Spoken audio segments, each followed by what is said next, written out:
जिला गाजियाबाद से तो आप अवगत ही होंगे। जिला गाजियाबाद को लेकर के तमाम फिल्में भी बनी हैं। आपको याद होगा संजय दत्त की एक मूवी जिला गाजियाबाद, उसमें माफिया, डॉन और अंडरवर्ल्ड की एक कहानी बताई गई थी।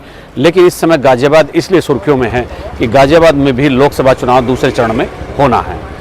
जनरल वीके सिंह जो सेना के अध्यक्ष भी रहे हैं हमारे देश में और सेना अध्यक्ष रहे हैं, और वो यहाँ पिछले 10 साल से MP भी थे और केंद्र सरकार में मंत्री भी थे। जनरल वीके सिंह को बहुत ही सहज स्वभाव का माना जाता है और बहुत अच्छे नेताओं में उनकी गिनती होती है और वो राजपूत समुदाय से आते हैं। उनसे पहले जो राजनाथ सिंह यहाँ से MP रहे हैं, राजनाथ सिंह सांसद चुने गए थे गाजियाबाद से, और राजनाथ सिंह देश के गृह मंत्री और रक्षा मंत्री जैसे ओहदों को संभाल चुके हैं। और इस सीट पर इस समय कौन से दल ने कौन सा सियासी बाना चुना है, कौन सा सामाजिक ताना बाना इजाद किया है, कौन सी सोशल इंजीनियरिंग को यहाँ पर लागू किया है, और कौन प्रत्याशी किसके हिसाब से किसको नुकसान और किसको फ़ायदा पहुँचा रहा है, और पब्लिक के बीच में किन मुद्दों को लेकर प्रत्याशी जा रहे हैं, राजनीतिक दलों की क्या प्राथमिकताएँ हैं। तो अब जिला गाजियाबाद में जो लोकसभा का चुनाव हो रहा है गाजियाबाद लोकसभा सीट पर, तो उसको देखते हैं ये विशुद्ध शहरी सीट है। और इसमें धौलाना अगर एक विधानसभा छोड़ दें जो हापुड़ जिले की है, तो बाकी 4 विधानसभाएं गाजियाबाद जिले की हैं, मुरादनगर, साहिबाबाद सदर और गाजियाबाद सदर, साहिबाबाद, लोनी। तो ये 5 विधानसभा इस लोकसभा क्षेत्र में आती हैं। और गाजियाबाद अब हापुड़ नया जिला बनने के बाद गाजियाबाद विशुद्ध रूप से एक शहरी जनपद हो गया है। तो यहाँ किस तरह की लड़ाई चल रही है, लोनी से शुरू होने वाला ये शहरी जिला और इधर हापुड़ की तलहटी पर आकर रुकता है, और बहुत बड़ा अभी भी एक क्षेत्रफल है। और एक चीज़ मैं आपको और बता दूं कि ये जो लोकसभा सीट है, उत्तर भारत में शायद ही कोई लोकसभा होगी जिस पर इतने मतदाता होंगे। 27,20,000 मतदाता गाजियाबाद की सीट पर इस समय हैं। इतनी बड़ी संख्या में मतदाताओं वाली कोई लोकसभा सीट शायद ही उत्तर भारत में कहीं हो। तो गाजियाबाद पर किस तरह का रण चल रहा है, गाजियाबाद से कौन वो लोग हैं कि जो गाजियाबाद से कर्तव्य पथ और लोक पथ होते हुए लोकसभा पहुंचना चाहते हैं, और उन्होंने किस किस तरह का एक मैकेनिज्म डेवलप किया है, किस किस तरह के सियासी दांव और पेच चल रहे हैं, सहमात का जो खेल चल रहा है, उसके बारे में मैं आपको विस्तार से बताता हूँ। और उसमें मैं आपको प्रत्याशियों के बैकग्राउंड और उनके मुद्दे और उनकी जो क्षमताएं हैं मैं उसके बारे में बताऊंगा, और थोड़ा थोड़ा जातीय गणित। आप बने रहिएगा मेरे साथ। जैसे मैंने भी आपको बताया कि गाजियाबाद लोकसभा में 27 लाख से भी ज़्यादा वोटर हैं। अब थोड़ा सा जातीय गणित जानने की कोशिश करते हैं, क्योंकि जातीय गणित में मैं इतना भरोसा नहीं करता कि वो कितने मतदाता क्या हैं, एग्जैक्ट किसी के साथ किसी के पास इस तरह की फिगर नहीं होती। ऐसी विवादित चीज़ों से हमेशा बचना चाहिए। लेकिन फिर भी चूंकि ये गाजियाबाद सीट हॉट हो गई है, वीके सिंह का टिकट काटने के बाद एक बहुत बड़ी बिरादरी जो राजपूत बिरादरी है वो नाराज भी चल रही है। तो अगर हम यहाँ जातीय गणित के हिसाब से देखते हैं तो मुसलमान बड़ी संख्या में हैं, इसके बाद मतलब ब्राह्मण बड़ी संख्या में हैं, और अच्छी खासी ब्राह्मणों की संख्या है। और 60-84 भी इसी लोकसभा क्षेत्र में पड़ता है, धौलाना के और उसके आसपास के सारे क्षेत्रों में। तो यानी मतलब राजपूत बिरादरी भी एक बहुत बड़ी संख्या में यहाँ पर निवास करती है। बड़ी यानी मुस्लिम, ब्राह्मण, राजपूत, फिर वैश्य, जाट और गुजर, तो ये बड़ी बिरादरियाँ यहाँ पर इस गाजियाबाद लोकसभा में अपना जो है प्रभुत्व रखती हैं, चाहे स्थानीय निकाय के चुनाव हो और चाहे लोकसभा के हों चाहे विधानसभा के हों। तो ये एक मोटे तौर पर एक मैंने आपको जातीय गणित बताया है। अब मैं आपको प्रत्याशियों के बारे में बताता हूँ। भारतीय जनता पार्टी ने यहाँ पर अपने 2 बार के जो गाजियाबाद सदर सीट से 2 बार से विधायक हैं अतुल गर्ग, उनको चुनाव मैदान में उतारा है। अतुल गर्ग 2 बार से विधायक हैं, और इससे योगी की जो पहली सरकार थी 2017 में जो बनी थी, उसमें प्रदेश में स्वास्थ्य मंत्री भी वो रहे हैं। उनके फादर साहब गाजियाबाद के मेयर रहे हैं, और वो वैश्य समुदाय से आते हैं, और वैश्य समुदाय का शहर में बोलबाला है, और उन्हीं का मैक्सिमम गाजियाबाद शहर वाला जो हिस्सा है, नगर निगम वाला, उन्हीं का बड़ा प्रभुत्व वहाँ पर देखने को मिलता है। तो भाजपा ने वैश्य समाज पर यहाँ भरोसा जताया है वीके सिंह का टिकट काटकर, और वैश्य समाज बड़ी संख्या में है। अतुल गर्ग यहाँ पर भाजपा के टिकट पर मोदी के नाम पर अपने समाज को आधार जो वोट हैं, वोटों का आधार है, उसके दम पर, और जो भारत सरकार की मोदी सरकार की जो नीतियां प्रोग्राम हैं उनके बल पर, और योगी जी की लॉ एंड ऑर्डर और तमाम जो दूसरी चीज़ें हैं उनको लेकर के यहाँ पर चुनाव मैदान में उतरे हैं। लेकिन इनके लिए ये जीत बहुत आसान नहीं होने जा रही है। यहाँ पर मुकाबला बहुत ही कड़ा हो गया है, इसीलिए ये सीट बहुत हॉट हो गई है, और वीके सिंह का टिकट कटने के बाद तो बहुत ज़्यादा हॉट हो गई है। अब पिछले 15 साल से वैसे तो गाजियाबाद लोकसभा भारतीय जनता पार्टी के कब्जे में है।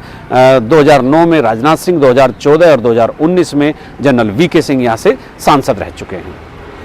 अब कुल मिलाकर अतुल गर्ग यहाँ लड़ रहे हैं केवल भाजपा के कैडर वोट के दम पर, मोदी के नाम पर और पन्ना प्रमुख से लेकर मंडल अध्यक्ष के लेकर मजबूत संगठन के आधार पर, और जो स्कीम्स है भारत सरकार की और उत्तर प्रदेश सरकार की उनके दम पर, उनको बताकर और ये बताकर कि मोदी जी क्या करने वाले हैं, किस तरह से करने वाले हैं, इस सारे दम पर, इन सारे आधारों को एक बड़ा आधार बनाकर वो आगे बढ़ रहे हैं। लेकिन उनकी राह बहुत आसान नहीं होगी, और ख़ास तौर पर जब यहाँ पर भाजपा ने जनरल वीके सिंह का टिकट काट दिया हो। कांग्रेस सपा गठबंधन के मामले में ये सीट कांग्रेस के हिस्से में आई है, और कांग्रेस ने यहाँ पर डोली शर्मा को चुनाव मैदान में उतारा है। महिला होने का फ़ायदा, प्रियंका के नज़दीक होने का फ़ायदा डोली शर्मा को मिला और उनको टिकट मिल गया, और वो पिछला महापौर का चुनाव भी लड़ी थी, वो चुनाव हार गई थी, और लेकिन चुनाव उन्होंने अच्छा लड़ा था। इससे पहले जनरल वीके सिंह के सामने 2019 का लोकसभा चुनाव भी डोली शर्मा कांग्रेस के टिकट पर लड़ी थी, लेकिन तब भी उनकी कोई एक बहुत अच्छी परफॉर्मेंस नहीं रही थी। क्योंकि इस बार समाजवादी पार्टी के साथ गठबंधन है और एक मुश्त मुसलमान मिलने की जो संभावना बनी हुई है, उसके दम पर डोली शर्मा कांग्रेस के टिकट पर आगे बढ़ रही है। चूँकि शर्मा वो ब्राह्मण समुदाय से आती है और इस सीट पर अच्छी बड़ी खासी संख्या में ब्राह्मण समुदाय के मतदाता अपना प्रभाव रखते हैं। तो डोली शर्मा की बहुत बड़ी राजनीतिक बैकग्राउंड तो नहीं है, लेकिन सपा से गठबंधन होने का फ़ायदा उनको मिलेगा, ऐसा उनके कैंप के लोग सोच रहे हैं। फिर ब्राह्मण मतदाता मिलेंगे, और इतना जरूर है कि अगर सारे मुस्लिम और ब्राह्मण वहाँ पर मिल जाते हैं तो सीट ये जीतने के करीब आ जाती है। लेकिन क्या ऐसा हो पाएगा? क्या भाजपा ब्राह्मण मतों में सेंध नहीं लगाएगी? क्या पूरे ब्राह्मण डोली शर्मा को मिलेंगे? तो ये एक अलग कहानी है। ये किसको कितना वोट मिलेगा, कितना नहीं मिलेगा, ये तो ईवीएम जब 4 जून को खुलेगी तब पता चलेगा। लेकिन दो बड़े मजबूत वोट बैंक यानी ब्राह्मण और मुस्लिम, वो एक मुश्त उनके पास है, ऐसा उनके कैंप के लोगों का दावा है। चूंकि आप जानते हैं कि पिछले 10-15 सालों से ब्राह्मण भी भाजपा का एक इंटैक्ट वोटर, एक एकजुट होकर वोट डालने वाला वोटर भाजपा के लिए बन गया है। वो कितना कांग्रेस की तरफ झुकेगा, कितना कांग्रेस की तरफ उसका झुकाव रहेगा, ये समय ही बताएगा। फिलहाल डोली शर्मा ब्राह्मण और मुस्लिम मतों के सहारे चुनाव मैदान में आ गई हैं और भाजपा के प्रत्याशी के लिए सिर दर्द कर रही है। क्योंकि ब्राह्मणों में अगर जितनी भी सेंधमारी होगी, उसको नुकसान सीधे तौर पर भाजपा को होना है।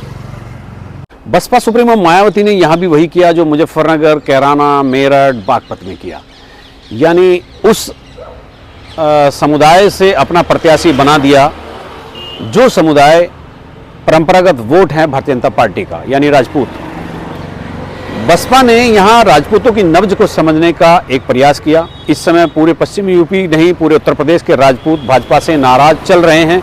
या इस सीट पर तकरीबन 1 लाख से 1.5 लाख, पौने 2 लाख के आसपास ठाकुर हैं, और बसपा ने यहाँ पर वही रणनीति चली जो मेरठ और कैराना और मुजफ्फरनगर, बिजनौर और गाजियाबाद, इसमें बागपत में चली थी। यानी भाजपा के परंपरागत वोटर के समुदाय से प्रत्याशी उतार दिया। लेकिन समस्या ये है, यहाँ भी वही समस्या है बसपा के साथ।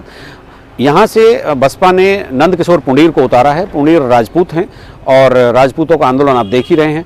लेकिन यहाँ भी वही समस्या है जो बागपत में है, जो मेरठ में है, और जो बिजनौर में है, जो कैराना में है। अगर सभी राजपूत और सब दलित अगर एक साथ इंटैक्ट होकर पढ़ भी जाते हैं तो भी ये लोकसभा बसपा नहीं जीत सकती, क्योंकि दोनों के वोटर इतने नहीं बनते हैं। दोनों के वोटर का महायोग जो है आपको जीत के योग के बराबर नहीं ले जाता है। आपको एक और बड़ी बिरादरी को ऐड करना होगा, वो होगी कि नहीं। फिलहाल बसपा ने अपना तुर्क का इक्का चला और यहाँ पर ठाकुर प्रत्याशी बनाकर भाजपा की जो नेता हैं, उनके जो रणनीतिकार है, उसकी रणनीति को फ्लॉप करने का एक प्रयास किया है। यहाँ भी बसपा ने यही सोचा है कि हमें भाजपा की बी टीम के ठप्पे से उबरना है। हम जीते या ना जीते, लेकिन भाजपा को नुकसान करना है, और हमको इस बार ऐसा दिखना है कि हम भाजपा की बी टीम ना तो कभी थे, ना है और ना रहेंगे। क्योंकि बसपा सुप्रीमो भी जानती है ठाकुर और दलित मिलकर यहाँ लोकसभा का चुनाव नहीं जीत सकते। लेकिन फिर भी दोनों का समुदाय बड़ी संख्या में यहाँ वास करता है, बड़ी संख्या में मतदाता है। तो अगर राजपूत जितने भी कटकर नंदकिशोर पुंडीर के पास जाएंगे, यानी बसपा प्रत्याशी के पास जाएंगे, उतना ही नुकसान इनका भारतीय जनता पार्टी का माना जाएगा। क्योंकि राजपूत पिछले 10-15 सालों से इंटैक्ट होकर, एकजुट होकर भाजपा को वोट कर रहा है। अब ये देखिए 3 हो गए हैं, वैसे समुदाय से भाजपा और ब्राह्मण समुदाय से कांग्रेस और इसके बाद राजपूत समुदाय से बसपा। तो प्रत्याशी भाजपा ने तो अपने हिसाब का उतारा है, चूंकि वैश्य समुदाय उसी के साथ रहता है, लेकिन कांग्रेस ने ब्राह्मण उतारकर भाजपा को चुनौती दी है और बसपा ने राजपूत उतारकर भी भाजपा को चुनौती दी है। तो दोनों दलों ने भाजपा की घेराबंदी इस तरह से की है कि ताकि गाजियाबाद में कोई बर्बाद हो या आबाद हो, लेकिन बसपा के ऊपर लगा हुआ है ठप्पा हटना चाहिए कि बसपा बीजेपी की बी टीम बनकर रह गई है। अब बात करता हूं मैं यहां पर राजपूतों की नाराजगी की।